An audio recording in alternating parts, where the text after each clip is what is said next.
So, welcome on the GSSCORE platform, and I am Rajeev Choudhary, Associate Member, Indian Institute of Public Administration, and faculty at GSSCORE for Public Administration. So, we have already discussed about the paper 1 of this year means examination, Public Administration 2023. Today we are there. I'm here with Public Administration paper 2, that is Indian Administration.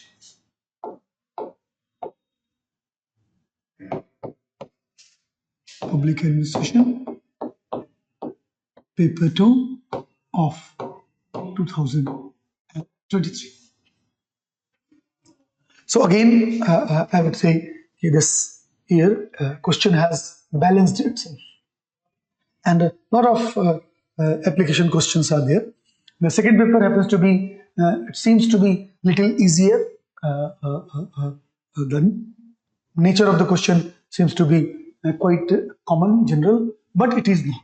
And when you start writing, it becomes a little difficult. So let us try to evaluate the question and try to identify the requirement of the answer. So starting with question number 1, and that is Kautilya, it is history part. Kautilya Arthashastra is a theoretical work on the state and statecraft.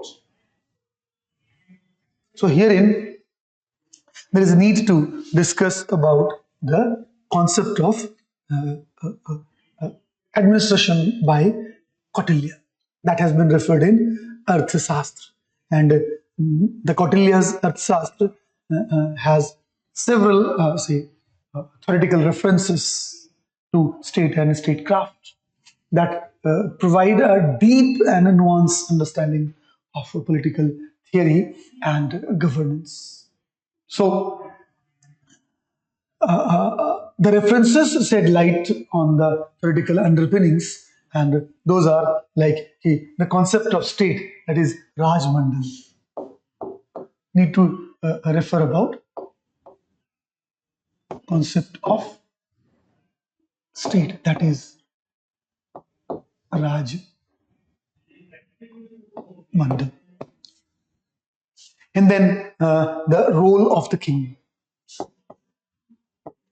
Role of the king. Those have been referred in Arthashastra. So the hierarchical structure of administration.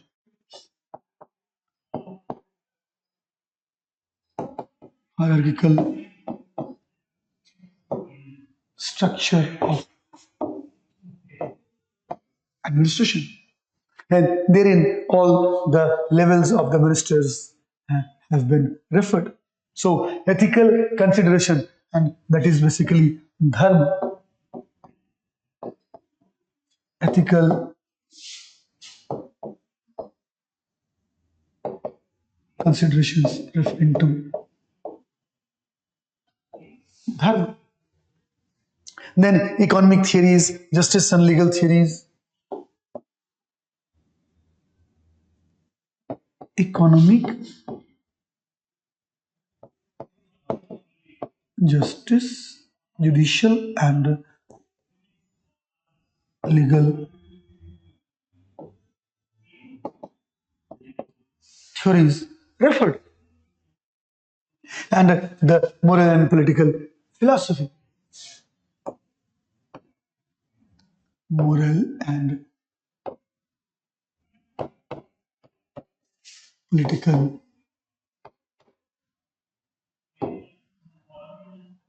philosophy. So these are the factors, these are the points wherein the reference of state and statecraft are found. Like the military strategy and diplomacy.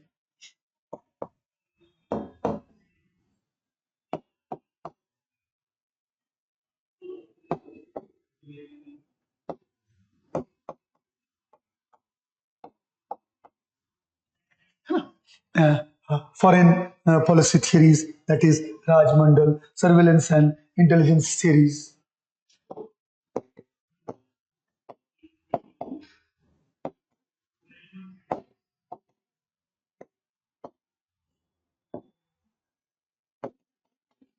surveillance and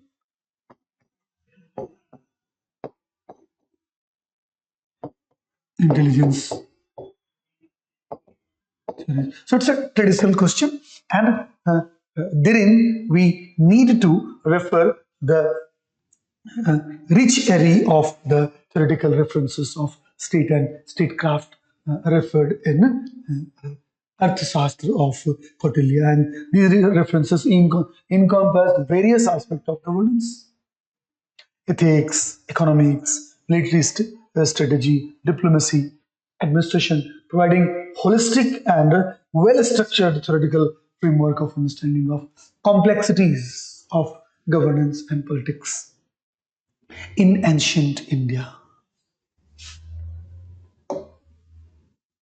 So next question, question B. Again, this is based on the bureaucracy.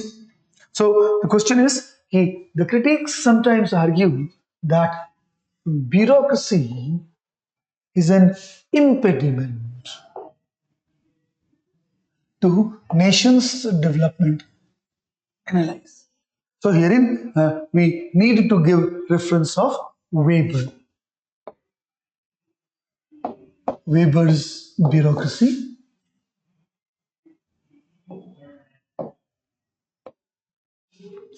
And in perspective of Weber's bureaucracy, the limitations, those are there, because those happen to be impediment in the development of. So critiques, and therein we find that it has been, say, criticized also. And the bureaucracy is an impediment to the nation's development. While bureaucracy is a necessary and integral part of government administration, but it can obstruct, hinder also in several ways. So some key arguments that critics make regarding the negative impact of bureaucracy, like there in prevalence of inefficiency,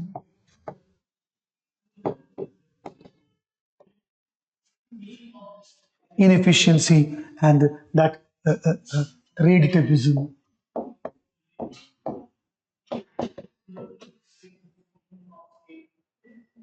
prevalent corruption, lack of accountability, prevalent corruption, lack of accountability. So these are the reasons, and we find slow adaptation to change, excessive regulation, resource allocation. All these happen to be the reasons of reason wherein the critics have criticized the Weber's bureaucracy. So to mitigate negative impact of bureaucracy on development, government can implement various reforms such as streamlining administrative procedures, enhancing transparency and accountability, investing training of training and professional development of civil servants. So some specialized criticism those have been paid to bureaucracy that we could refer as there is principal agent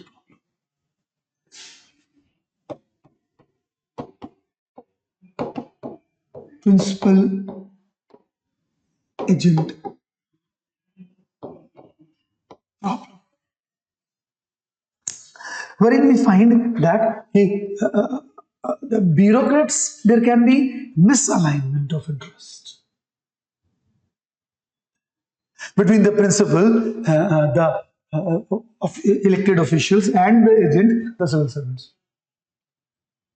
And that misalignment impedes, limits. So then regulatory capture,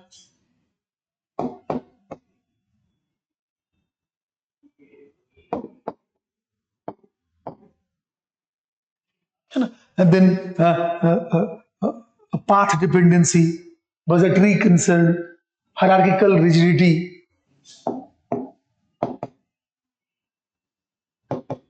hierarchical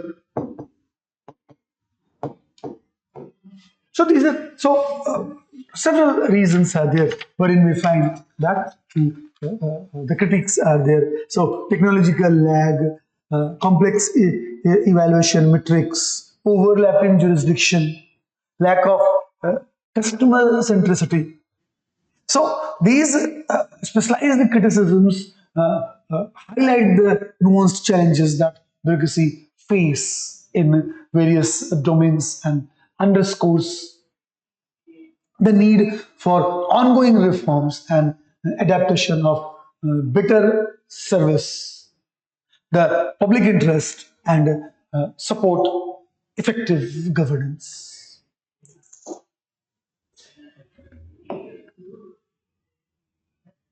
Again, that is a very basic question, having its implication with the constitutional knowledge and the implication upon the Indian administration.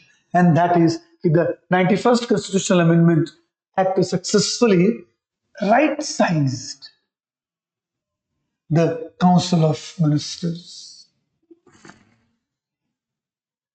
So this 91st Amendment Act got passed in 2003, and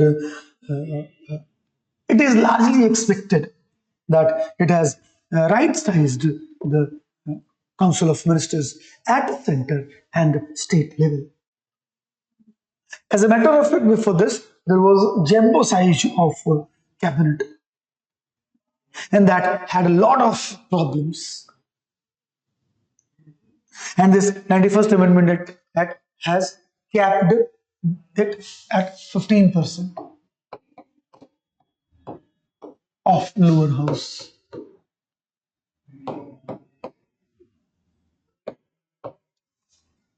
Now, this cap that has been imposed, that has practically tried to right size the Council of Ministers. And the implication is that, first of all, it reduced the financial burden. Reduced the financial burden upon the exchequer, and it made the cabinet more efficient and effective for the reason of the lesser number. So, cabinet became more effective and efficient. And the it also reduced the scope of nepotism and corruption. Reduced the scope of nepotism and corruption. So these are some of the important things. So we find that these are the limitations. These are the things those have brought things to be effective. But critics are there to criticize this also, because due to putting a cap upon the number of ministers in the Council of Ministers has put the Prime Minister and the Chief Minister under difficulty, under problem. And that does not allow the adequate representation of all sections of the society in Council of Ministers. So overall, the 91st Amendment Act has been a positive, has brought a positive development. It has right-sized the Council of Ministers and made more efficient and effective function. And for this reason, we find that the size of the union government has been reduced to 80 to 90 members, and then Council of Ministers at the state level has come down to 18 to 15. And then the cost of running of the government has been further decreased due to the reduction in the number of members in the Council of Ministers. And cabinet have become more efficient and effective. So that way, the 91st Amendment has right-sized, although some limited, some issues are also there, that the proper representation is missing.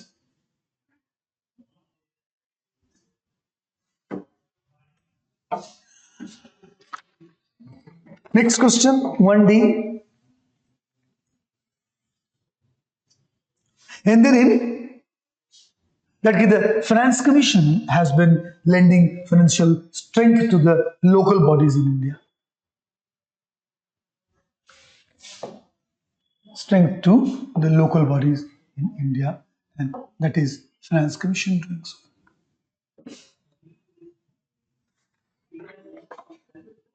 So Finance Commission is there at the central government level and at the state government level also.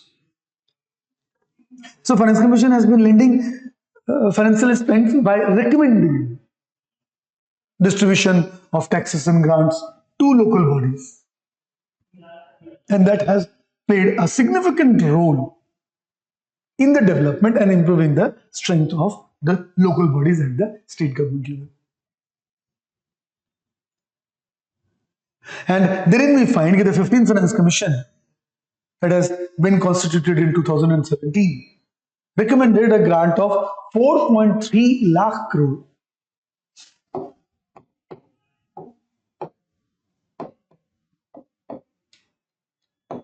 to local bodies. Now, that is a big leap, and that is for a period of 2021 to 26. In comparison to the previous one, that was 1.93 lakh crore only recommended by the 14th Finance Commission for a period of 2015 to 20. Apart from these, number of such initiatives, recommendations have been given. So 15th Finance Commission also made several other recommendations to strengthen the financial resource base of local bodies. Like linking grant to local bodies to their performance on key indicators like financial management, service delivery, citizens engagement. These are the key indicators, and the grants have been linked to this, providing grant for specific purpose such as water and sanitation, infrastructure development, capacity building, encouraging states to devolve more powers and financial resources to local bodies. So these recommendations have helped to improve the financial position of local bodies.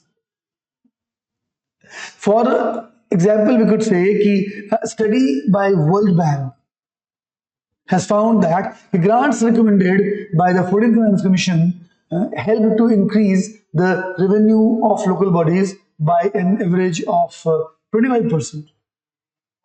So in addition to that, financial report provided for the Finance Commission, the government has also taken many steps to strengthen financial resources, like introduction of GST, and that has increased the income of the state government and central government as well.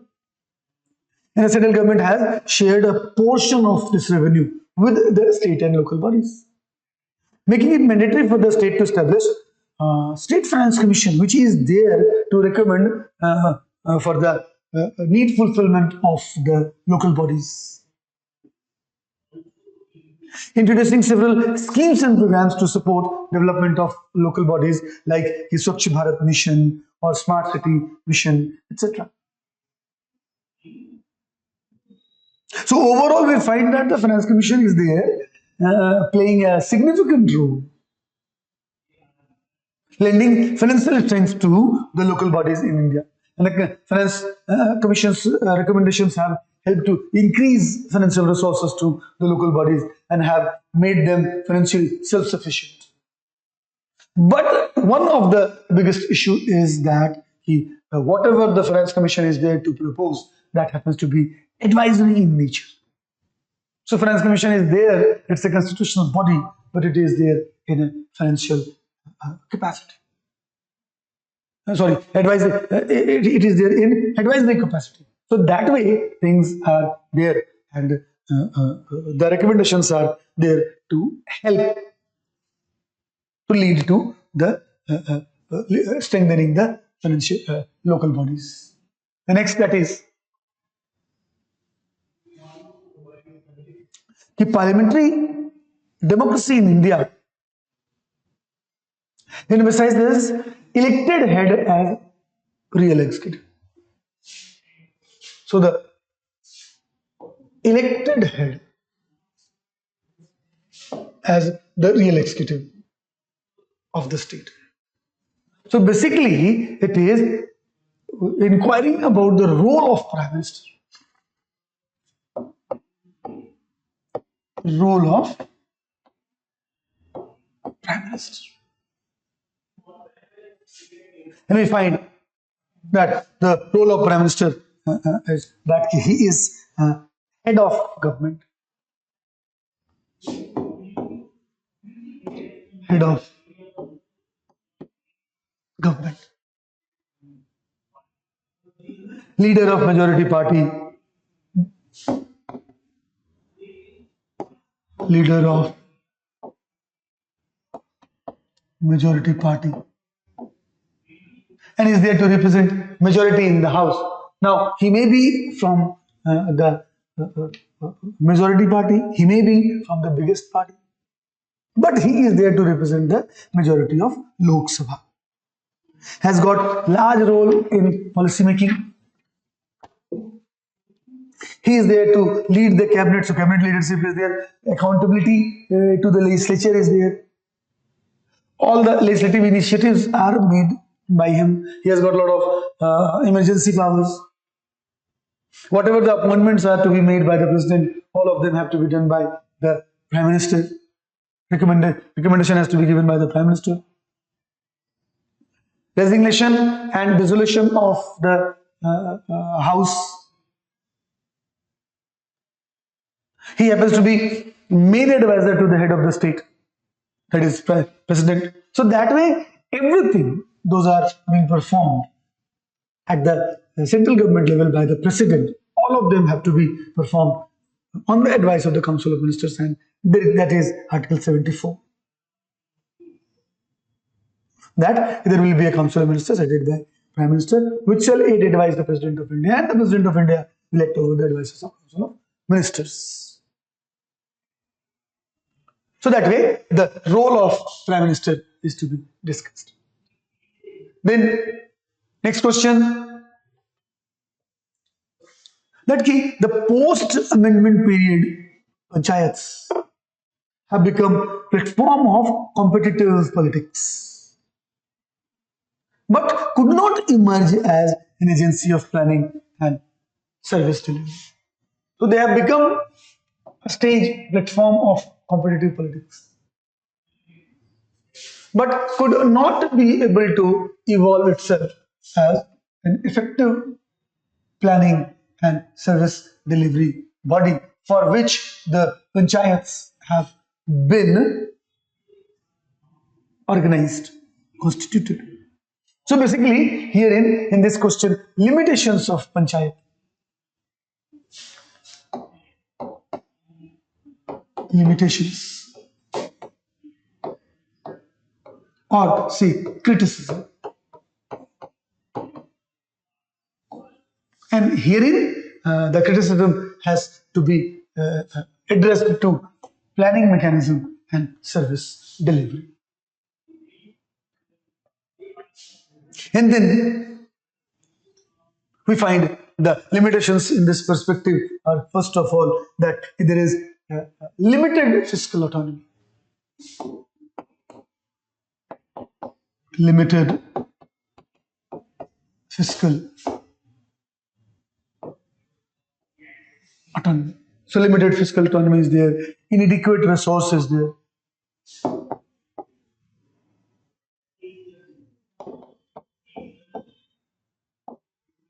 Inadequate resources are there.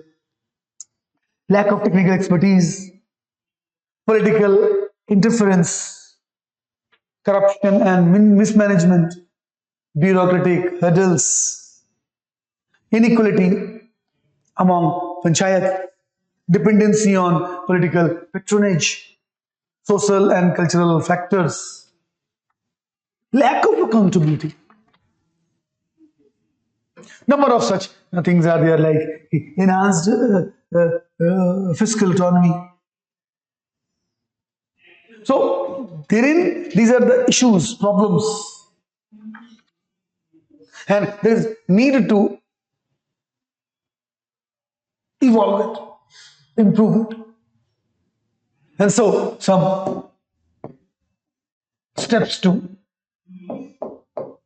improve. And for that reason, sessions have been given. Number of committees are there. ARC2 is also there to propose this. So, to address these challenges and enable Panchayat to become an effective agency, some suggestions to improve, and one among them is that advanced fiscal autonomy. Advanced fiscal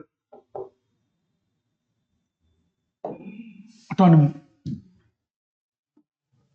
capacity building, reduced political interferences, transparency and accountability, equitable resource allocation, community participation is the most important one. So, by all these means, the tradition could be evolved. So, these steps should be written in a precise manner, and the reasons of limitation should be given larger importance. Former Chief Justice of India, Deepak Mishra, observed, in an efficient judiciary is the hallmark of great nation. An efficient judiciary is the hallmark of great nation. So basically, it is willing to know about the role of judiciary in the functioning of the democratic society. So, role of judiciary in the perspective of development of nation to make it a great nation. And then we find that the judiciary plays a crucial role in the functioning of democratic and just functioning of the society. And in course of that, it performs a lot of functions. Some of the important one we could refer, that is the requirement of this answer, that it is working to uphold justice and fairness in the society. So, upholding justice and fairness in the society. And in course of that, it is there to support and protect the marginalized section of the society. And the trust of citizens. It wins the trust of citizens. It is there working as guardian of the constitution.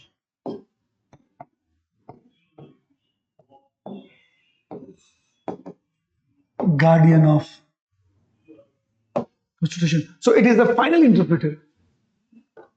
And nothing could happen without the, test of judiciary passed. Protection to the minority rights is there. Enabler of social progress, prevention of democracy, global standing and soft power, cultural and moral. So that way, you find that the judiciary is there to play important role, and an independent judiciary is the most important one. And among them, we find that it has judicial review power.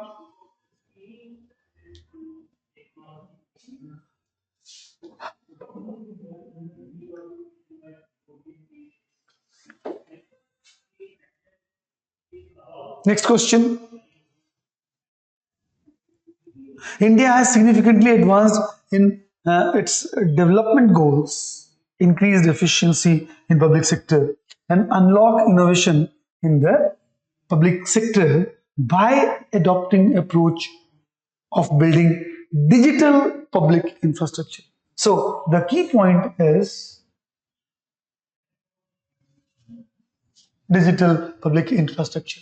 And by establishing digital infrastructure, the development of the system has been ensured. So the public sector efficiency has been improved. So India has indeed made significant advancements in its developmental goals, improved the efficiency by means of digital infrastructure, that of the public sector, fostered innovation in the private sector. And all those have been possible by the digital infrastructure building. So, by the use of the electronic system, by the use of ICT,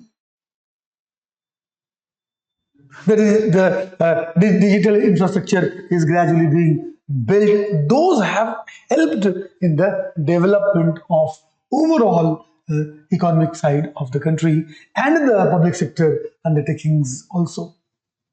So some of the important initiatives those have been taken in the perspective of digital infrastructure building.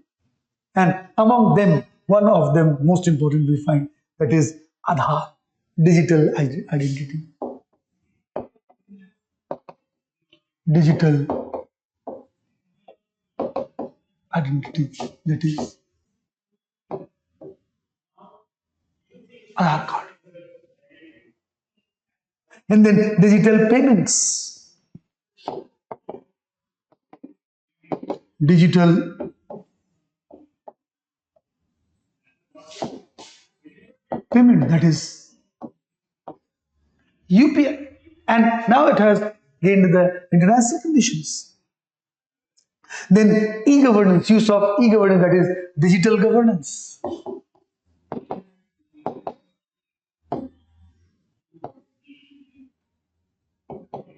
Digital governance, digital education, healthcare, startup ecosystem, smart cities, data empowerment, economic growth, innovation, all these are the different fronts wherein the digital infrastructure has been built. And all these digital infrastructure are there to help the public sector units to improve. Then next is the attempts to prepare unified and holistic plans for the country and its development are complex and full of challenges.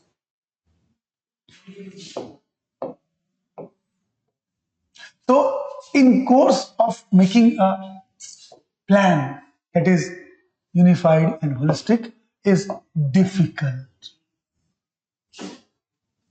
So creating a holistic and unified plan for a country like India with such a big level of diversities,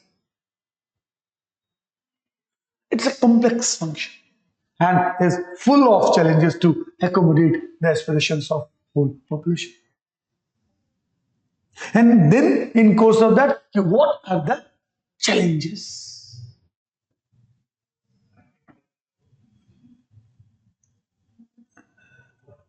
And then we find some important points of challenges like a diverse societal mosaic.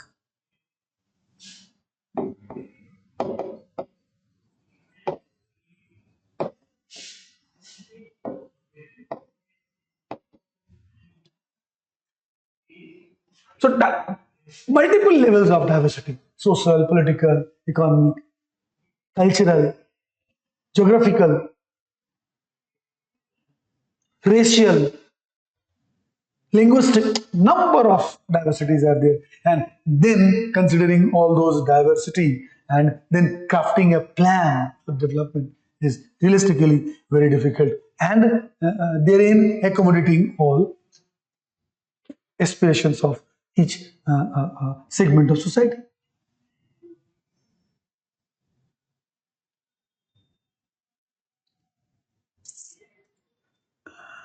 Political storm is there.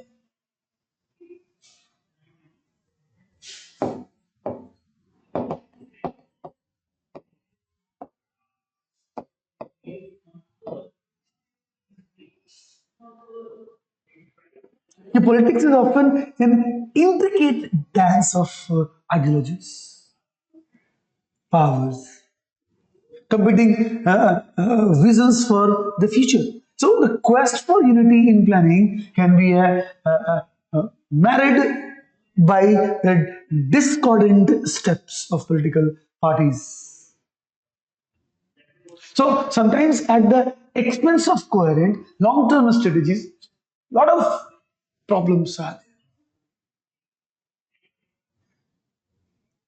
there. Then another problem is that of the bureaucracy, that is labyrinthine bureaucracy.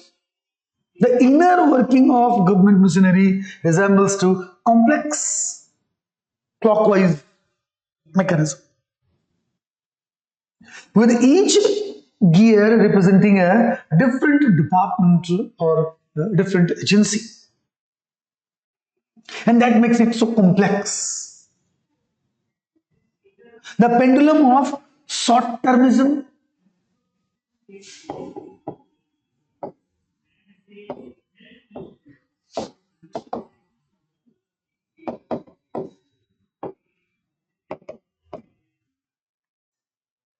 So therein we find that the constant swing between the short-term political gains and the long-term welfare measures for nation, that creates a tension and a complex condition. In course of preparing the holistic plan that is akin to navigating the treacherous water. So it is difficult one. A quandary of data,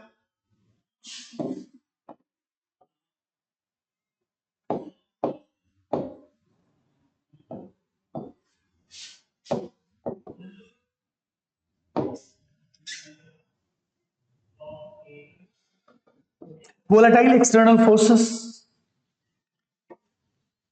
and it has got a lot of impact. We can take example that the G20 was there, and immediately thereafter one big row against India condition from the side of Canada evolved.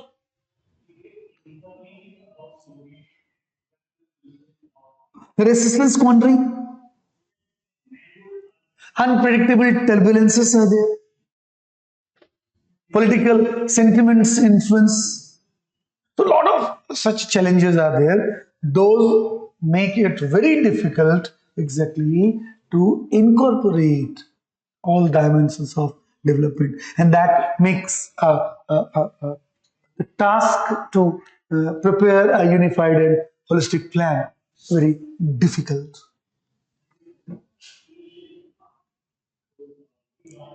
Excessive political excessive political interference in development process has become a cause of concern for achieving national goals. So herein the key is excessive political influence in the process of development. And that is dragging, limiting the development. So common forms of political interferences, you could refer that of the resource allocation based on political patronage.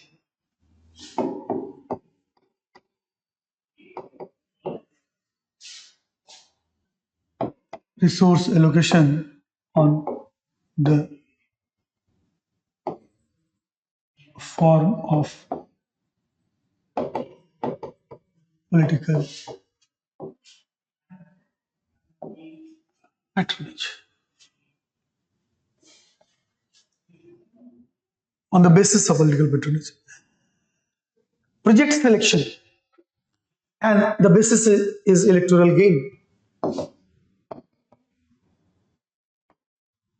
Projects being selected on the basis of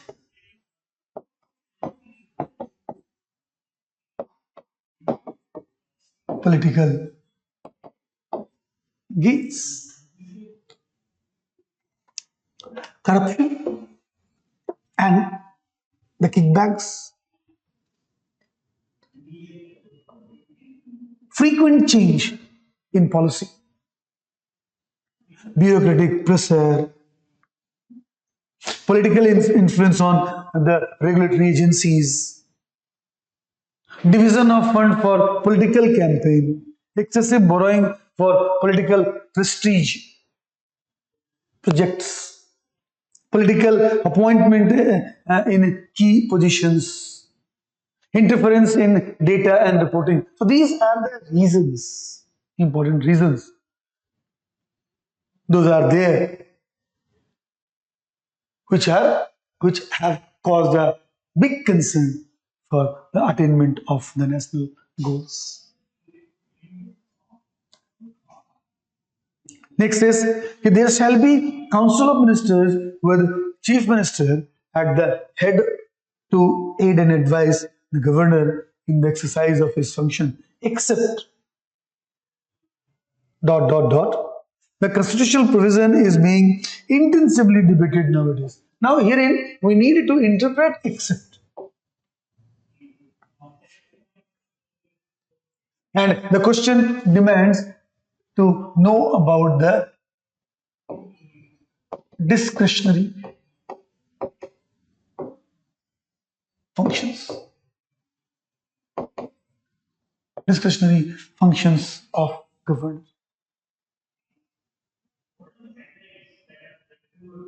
That the functions, those are there to be performed by the governor on the aid and advice. Then except what? So there is Article 163 of the Indian Constitution that deals with the Council of Ministers in the states.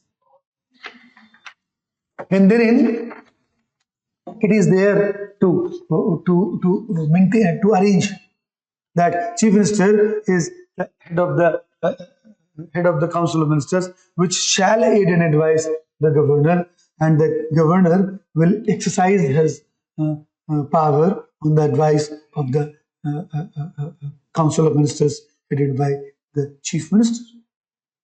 So this is fundamental to the working of the state government in India and is a part of broader framework of parliamentary democracy in India. So herein the phrase except in the provision that the governor is expected to act on the advice of Council of Ministers, and there are exceptional conditions, exceptions and situations where the governor can exercise his discretion.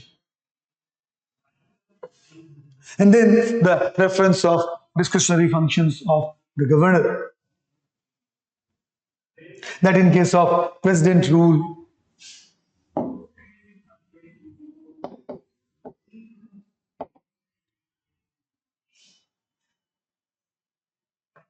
reservation of a bill for the assent of president, 201.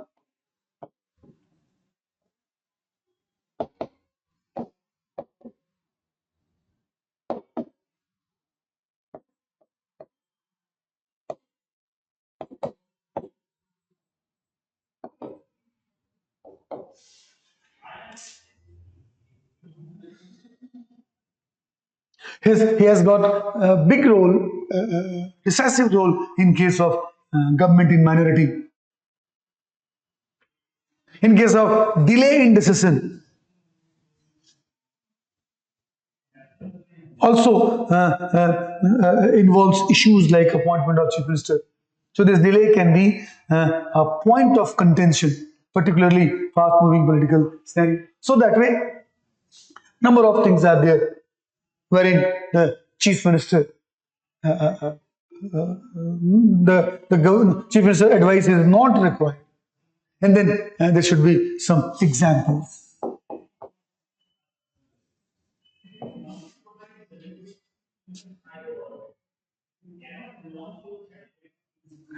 Again, this is a traditional question. There is a need to redefine and realign the functions of deputy commissioner. So it is the reforms suggested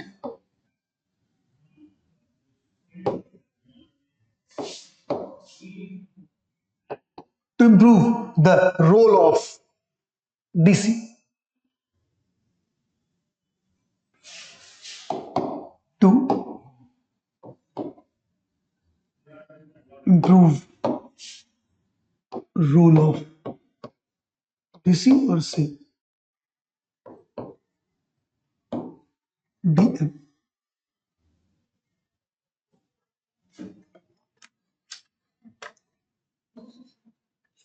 And the reforms to be suggested that there should be decentralization and empowerment. And the local body should be empowered so that the DC could be relieved of this responsibility. In course of e-governance and technological integration, digital transformation, transparency and accountability. So promoting transparency and performance management, conflict resolution and crisis management, citizen-centric service, so service delivery and social inclusion should be, service delivery should be ensured, social inclusion, environmental sustainability. Number of such reforms are there. Public-private partnership conditions, feedback and grievance redress, legal and regular forms, capacity building, innovation. So all those have been in the reference of ARC2.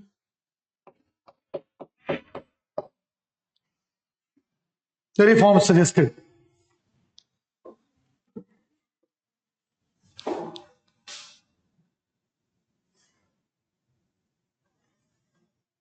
Examine project Bharatmala. So herein the objective of project Bharatmala has to be referred. So the straightaway question is that is a road of prosperity. So key objectives of and the features of the project Bharatmala that it leads to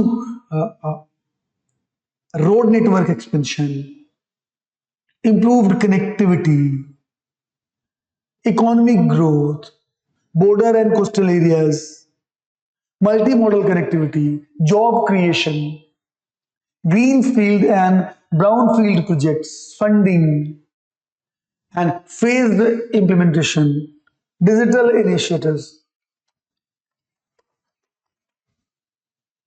and environmental consideration. So overall project Bharatmala is a comprehensive initiative aimed at transforming India's road infrastructure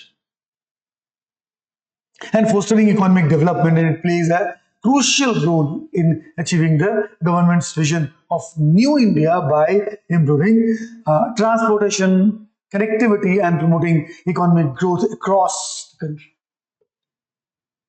So it is worth noting that since this project, a lot of developments have occurred, and Nitin Gadkari is very active in taking up all these.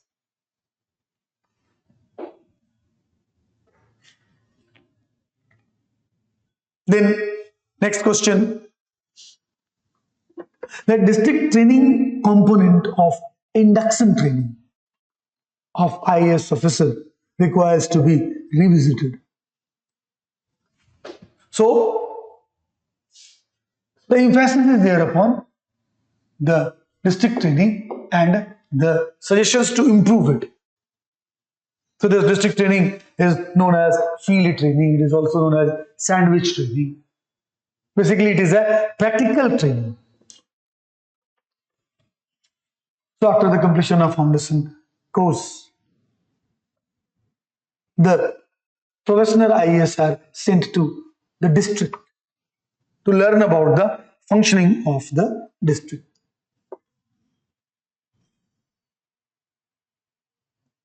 And that is very important because therein the practical knowledge is gained. So some important reasons why the district training needs to be revisited. The reforms are required, and the reasons are the changing socio-economic landscape. Changing socio-economic landscape. As a matter of fact, fast changing world is there. Society is fast changing. And specifically, the conditions of COVID-19 has changed, a lot of things have changed. So the district training component should be updated to reflect all changes, and the IAS should be equipped with the knowledge and skills required to address the contemporary issues. Contemporary issues like urbanization, climate change, digital governance, healthcare crisis, COVID-19 type of conditions. So those are important ones, and all these are there reflecting rapid socioeconomic change. All the technological advancement, strengthening local governance for the inclusivity and social justice, environmental sustainability. It is a global imperative. And the district training should include modules on these environmental conservation, renewable energy, sustainable agricultural practices, so that the environmental challenges could be effectively tackled. Conflict resolution and crisis management, soft skill and leadership development, interdisciplinary approach, evaluation and feedback, international best practices. So all these are the areas which will further enhance the effectiveness of the IAS. And so it is expected that the district training should be revisited for the improvement. Mission Antyodaya strives to realize the vision of poverty-free India. So here in Mission Antyodaya, its objectives and multiple dimensions have to be discussed with its some of the limitations. So Mission Antyodaya is a government initiative that aims to eradicate poverty and improve the living conditions, living standard of people from amongst the vulnerable section, marginalized community. So it is designed to realize the vision of poverty-free India. And this mission, Antyodaya, strives to achieve this vision by targeted approach.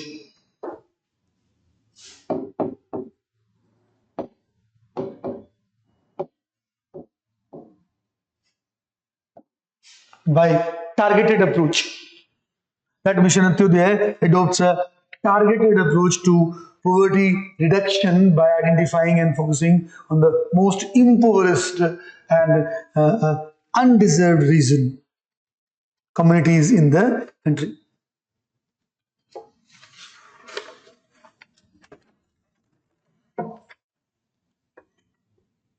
convergence of schemes, multidimensional poverty alleviation, empowerment of marginalized groups, livelihood promotion, one of the key component of this mission.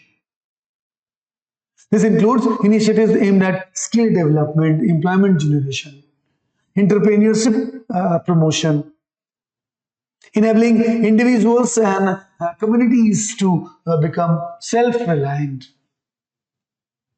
infrastructure development, social inclusion and equity. There's strong emphasis on this. And it seeks to bridge the gap between different social economic groups, promoting social justice and social equality in the society. And then monitoring and evaluation, community participation, sustainability. So that way we find that Mission Antyodaya has a holistic and multifaceted approach to address the poverty in India. And it seeks to realize the vision of the poverty-free India by addressing the root causes of poverty and promoting inclusive development and empowering marginalized community of the society.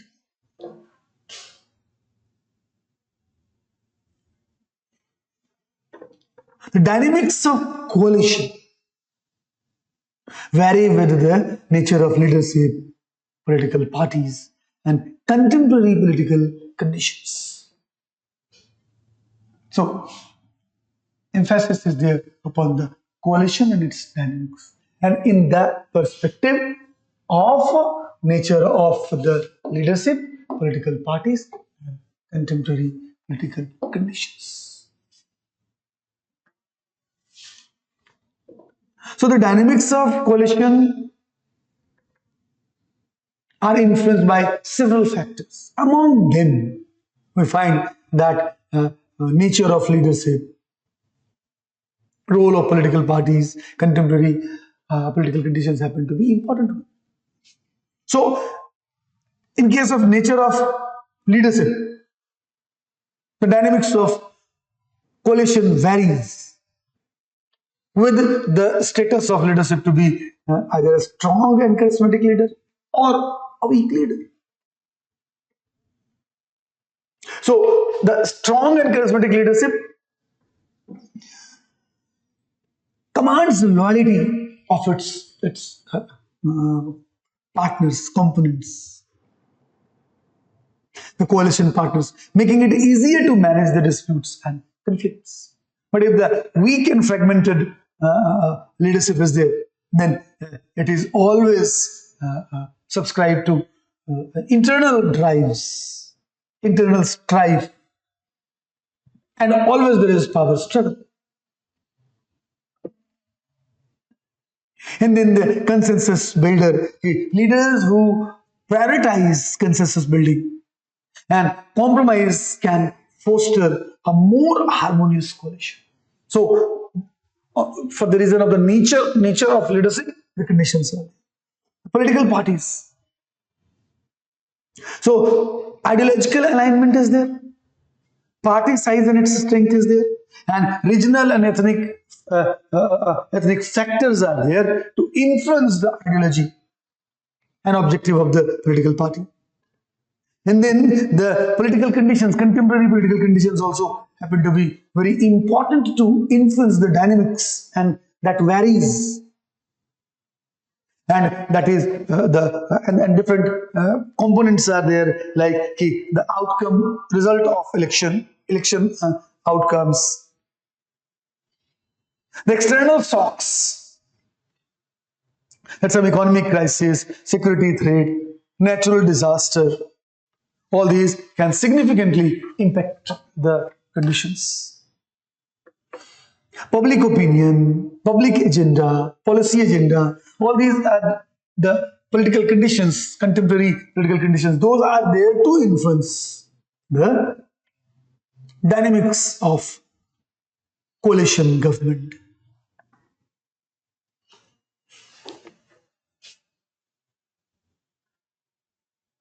Next is Computerization of treasuries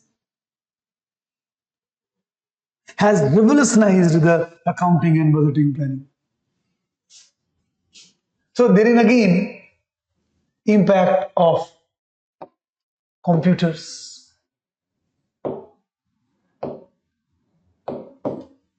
and use of ICT.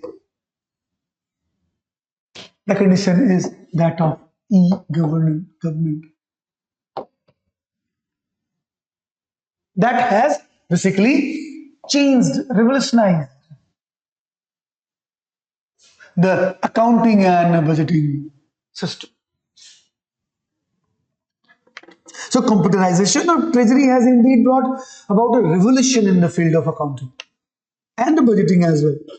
The transformation has been driven by several key factors and has had a profound impact on the government agencies, business, organizations of all sizes. Let us try to find out some impact that computerization has changed, revolutionized the accounting and budgeting process. And therein we find that it has evolved efficiency and accuracy.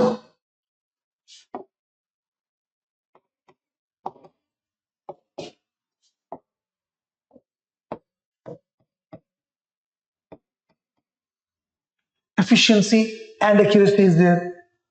There is real-time data access due to use of computer. Real-time data access. Streamlined processes are there. Enhanced security, improved reporting and analysis.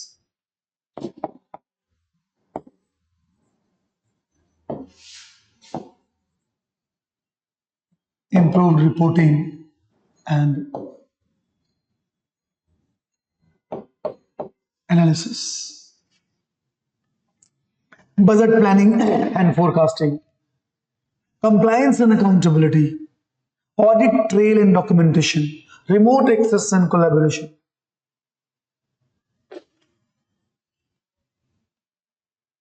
And we have found this one during pandemic, COVID-19 pandemic. So the computerization of treasury has brought about a revolution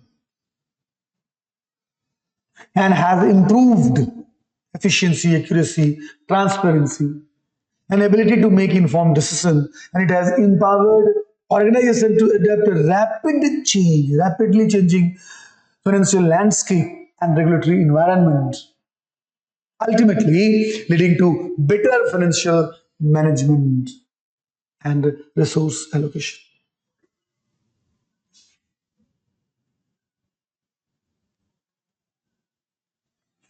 Next question is, do you agree that code of ethics and code of conduct for ministers would help in upholding high standard of their constitutional and ethical conduct? So the code of ethics and code of conduct for the ministers would help upholding high standards of their constitutional and ethical conduct. So how shall the code of conduct and code of ethics control the behavior of conduct of the ministers that will uphold the constitutional and ethical conduct?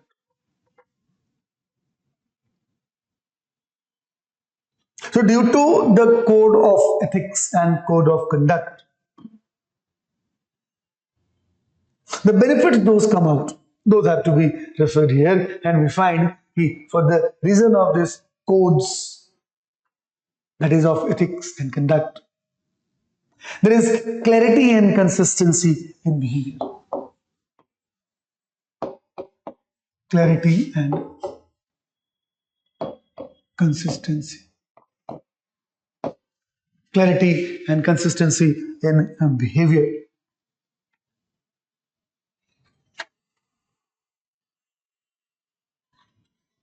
It outlines the principles which have to be adopted by them.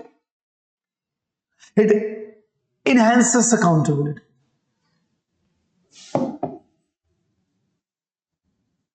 Enhanced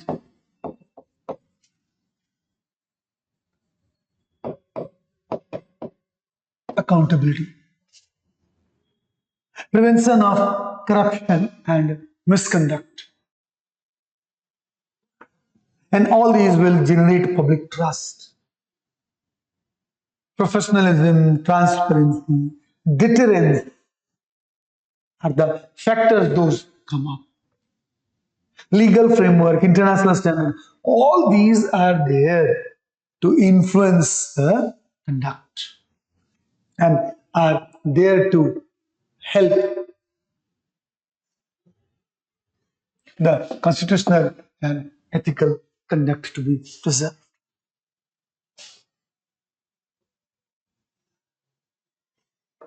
Civil service reforms along with transparent transfer policy will go a long way in insulating civil servants from undesired political pulls and pressures. So the civil service reforms with transparent transfer policy will increase the efficiency and the neutrality will be preserved. So a transparent transfer policy can indeed play a significant role in insulating the civil servants from undesired political pulls and pressures. And some key points in this regard, that is, will prevent arbitrary transfers. Prevention of arbitrary transfers. Fairness and equal treatment, accountability and justification, public confidence, professionalism and job performance, reduction in corruption and nepotism, stability and continuity. There will be legal protection available. So all these will ensure that the undesired political pressures would not be effective and the civil servants will be able to perform their functions neutrally. So that installation will happen and the civil servants will be able to perform as they are expected to. Now,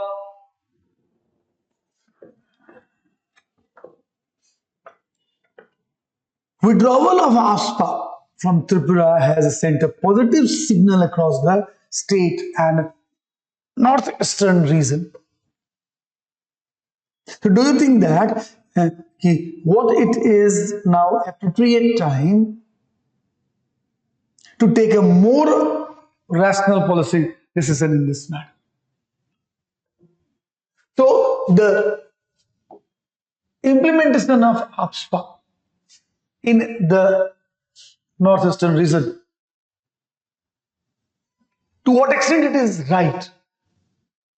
And for the reason of the example of Tripura, from where in 2015 the ASPA has been removed, has been withdrawn.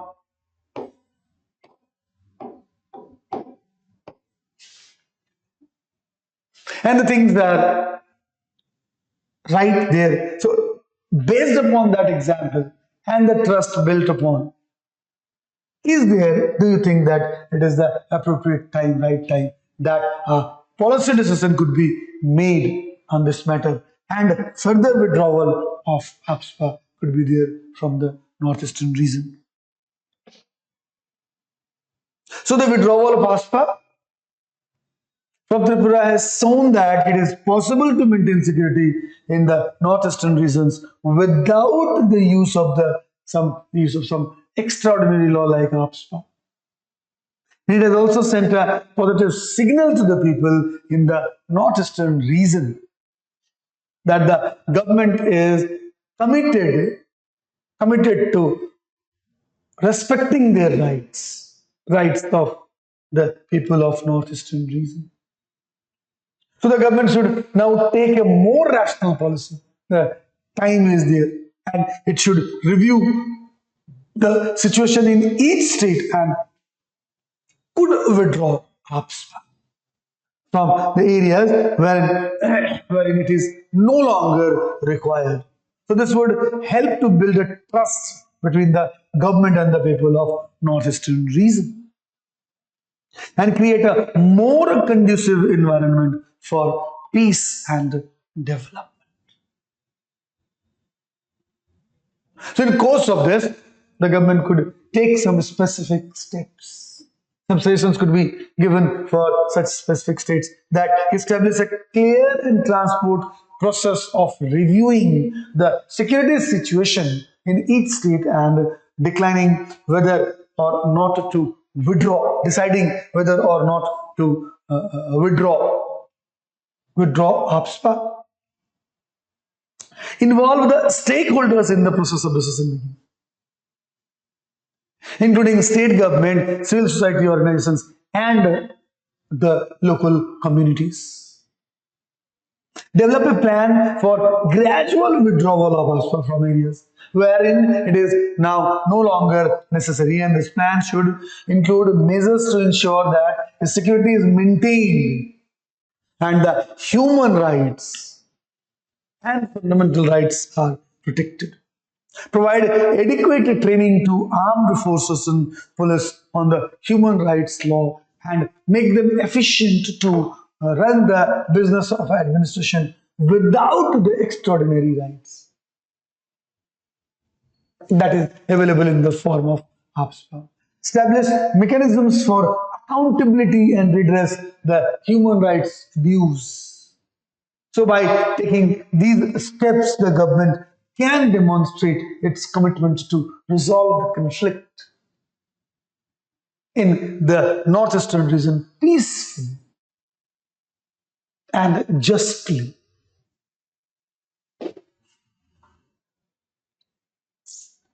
The next question, that is, Swachh Bharat Abhiyan is by far the most significant cleanliness campaign.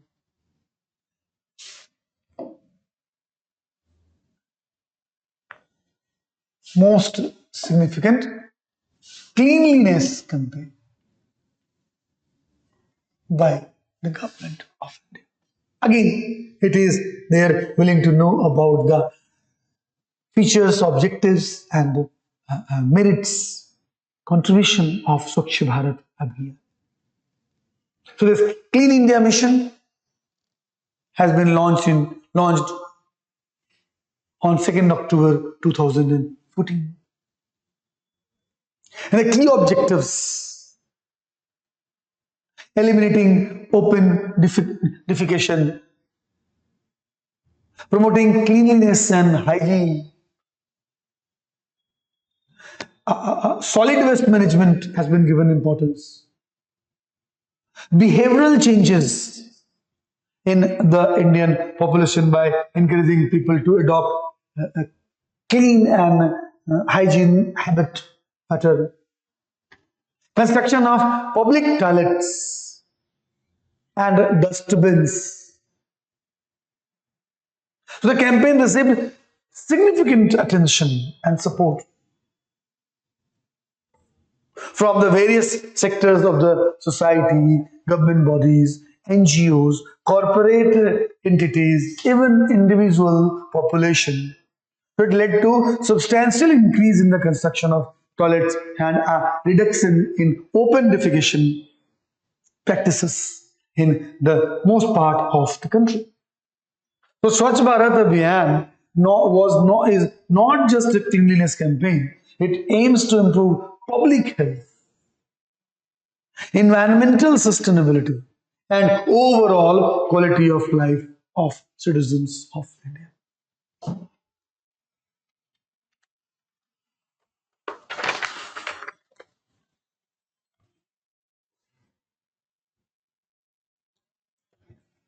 Accountability of executive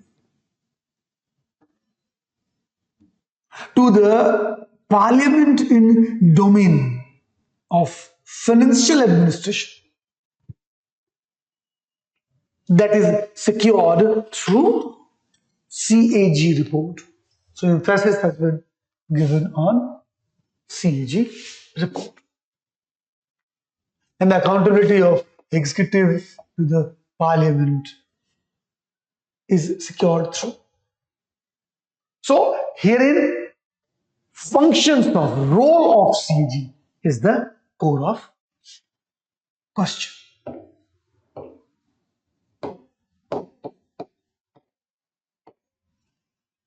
Again, it's a straight question that we discuss in the class directly, in details, that we have discussed in the class. The accountability of executive to parliament in domain of financial administration is indeed secured through CAG report.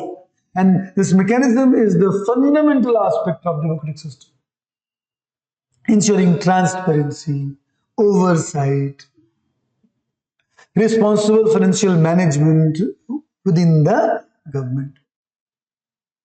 So, how CAG report plays a crucial role in achieving the this accountability. So, for that, let us have some key elements, key points that there is guardian of financial integrity. CAG is guardian of financial integrity. There is unbiased and independent oversight. It is eyes and ears of Parliament in the financial perspective. And its report provide MPs with concrete evidence and data on how public funds are managed. Rooting out financial irregularities. So CAG reports often bring to light instances of financial irregularities, including cases of embezzlement, fraud, misappropriation of funds, etc. It is there to assist, empower the functioning of parliamentary committees, specifically the Public Accounts Committee. And these committees, Public Accounts Committee, act as conscience of Parliament, conducting hearing, asking tough questions, demanding corrective actions. So, Public Accounts Committee and Committee on Public Undertaking are assisted by CAG. Capturing reforms, transparency for citizens, long-term impact. So in essence, CAG reports are not just dry financial documents. They represent a robust system of checks and balances that underpin India's democratic governance, and their quality significance lies in their ability to unveil the truth, provoke discussions, drive reforms, and ultimately strengthen the bonds of trust between the government and the citizens. Another question. The government response to the Supreme Court judgment on police reforms has sorry like the escal. So the reasons are multiple and multi-dimensional. So what are the reasons of this approach? And they are both multiple and multi-dimensional. So the reasons are, so the emphasis is why has it been lackadaisical in the perspective of police reforms.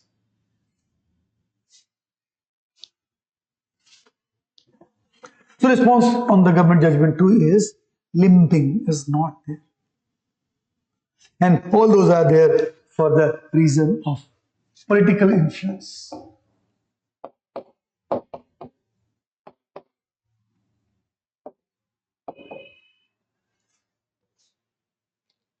Resistance within the bureaucracy.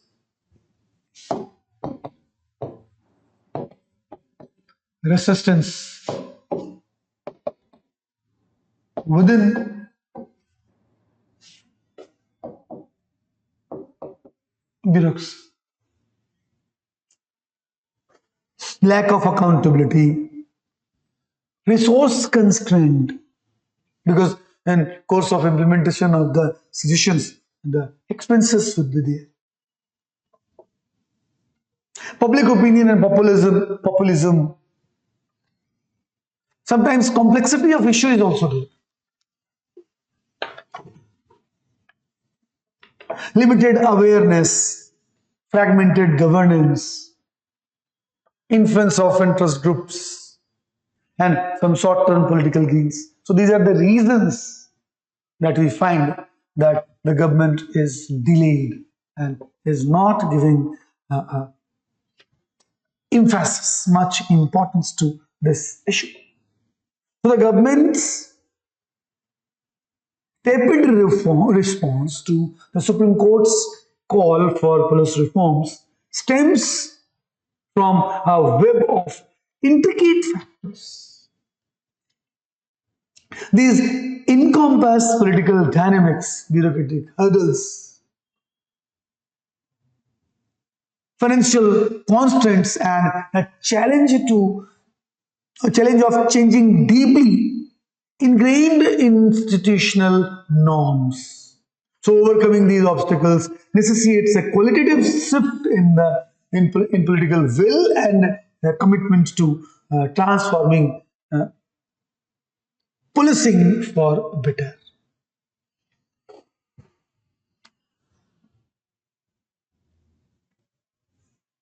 Disaster can push the world's poorest deeper into poverty. So do you think that the comprehensive strategy to deal with vulnerability is required?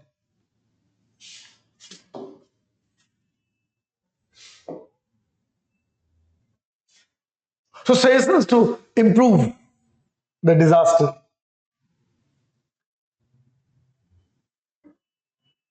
So some key reasons why a comprehensive strategy is required in disaster management. And that there is humanitarian imperative.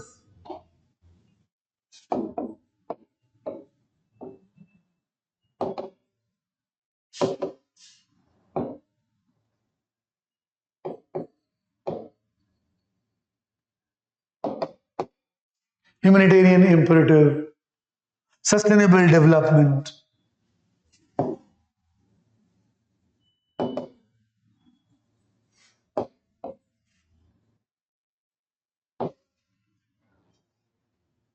economic impact, global interconnections, conflict prevention, preparedness and mitigation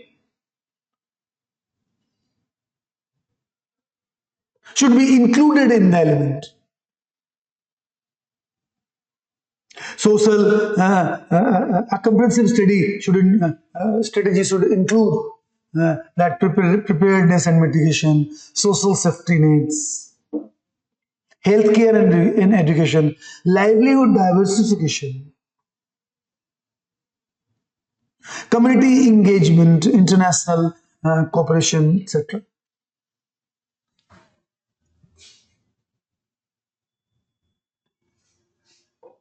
In the context of second ARC recommendations, evaluate public-private partnership (PPP) as a preferred mode of implementing infrastructural project. So herein the emphasis is there upon PPP as a preferred mode of implementing infrastructure project. So ARC2 has been released in 2008 and provide a comprehensive framework for improving the functions of various government departments. And in the context of implementing infrastructural projects, particularly through PPP, it is essential to evaluate some key concerns referred by ARC2. So the advantages and challenges are required to be discussed. So advantages.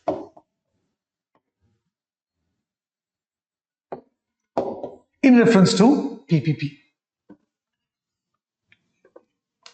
That there is strategic resource mobilization, efficiency and expertise augmentation is possible, risk mitigation and shared accountability is there, and timely implementation and bureaucratic streamlining is there, but it is not free from limitations. And so challenges and concerns addressed by ARC2,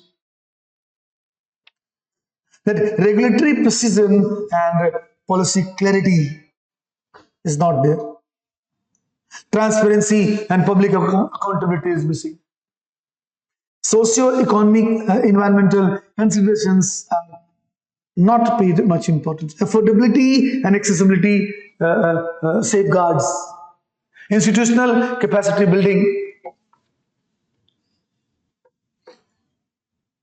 So in qualitative term, PPP presents an opportunity for India to address the significant infrastructure challenges by leveraging private sector strengths. The alignment of PPP with the ARC2 recommendations, including efficient resource mobilization, enhanced project efficiency, risk management, transparency, underscores their potential as a preferred mode in infrastructure project implementation in India. However, achieving these benefits requires meticulous attention to regulatory clarity, accountability, and safeguarding of socio-economic considerations also.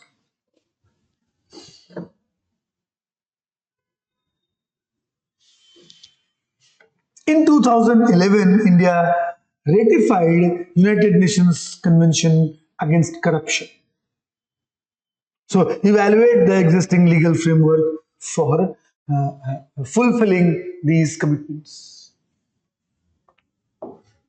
This has been signed in 1411.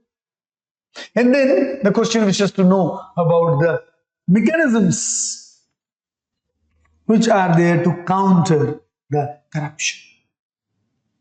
And in course of that, we find that there are anti-corruption laws,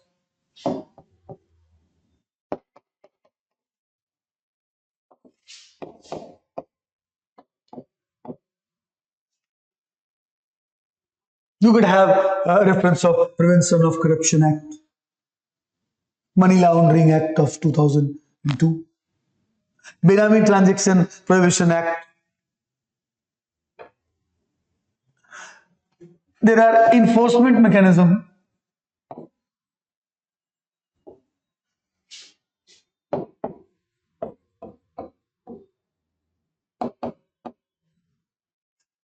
There are enforcement mechanisms wherein we find that CBI, Anti-Corruption Bureau, Enforcement Directorate, all these are there.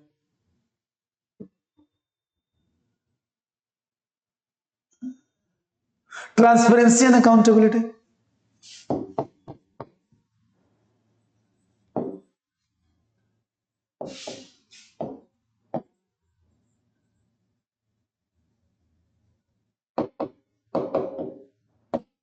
Transparency and accountability, that wherein we find there is RTI 2005, Lokpal and Lokayukt 2013. There are some preventive measures also, that provisions for asset declaration by public officials and measures to address conflict to interest also have been introduced. Whistleblower protection, and then Whistleblower Protection Act of 2014. Civil society and media freedom is there. International cooperation is there.